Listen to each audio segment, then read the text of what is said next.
Bonjour à tous et bienvenue à l'église triomphante Le Rocher. Je vais vous faire une petite exhortation inspirée du livre du pasteur qui s'appelle « Danser les yeux fixés sur Jésus » et nous allons aborder le thème de la lumière. Donc elle a un verset qu'elle a référencé dans son livre qui est Luc 11 au verset 34 à 36.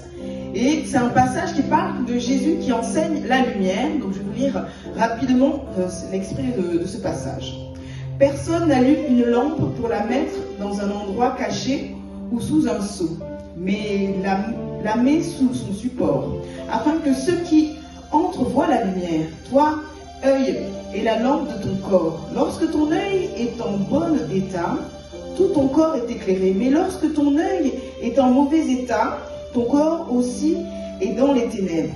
Veille donc à ce que la lumière qui est en toi ne soit pas ténèbres. Si donc ton corps tout entier est éclairé sans aucune partie dans les ténèbres, il sera entièrement éclairé comme lorsque la lampe t'éclaire de ta lueur. » Amen.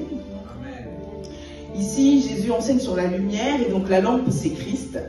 L'œil, c'est la dimension spirituelle. Et donc ici, il parle que la convoitise, en fait, affaiblit l'intensité de notre compréhension spirituelle.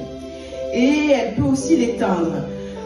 Comment cela se manifeste? En fait, c'est lorsque on ne voit pas Dieu dans notre vie, on ne voit pas Dieu dans certains domaines de notre vie, dans notre service.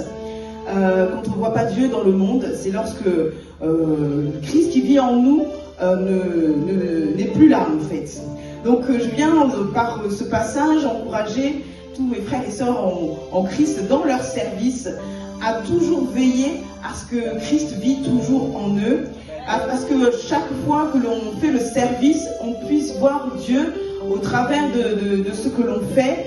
Et comme nous on est à l'église et qu'on sert donc le service de la louange, il faut effectivement qu'on puisse voir aussi les fruits au travers des membres de l'assemblée de l'église, qui puissent voir Dieu.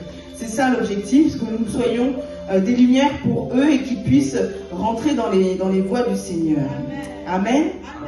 Donc aussi j'encourage à veiller à ce que les ténèbres ne nous envahissent pas, en fait, que lorsque l'on fait notre service, on ne soit pas contraint et limité par des choses futiles, mais que nous pensions toujours que l'objectif, c'est la lumière, c'est Christ qui vit en nous pour pouvoir parler de lui, pour pouvoir annoncer l'évangile. Ça, c'est ça l'objectif. Donc, un encouragement pour toujours avoir le Christ qui vibre en nous.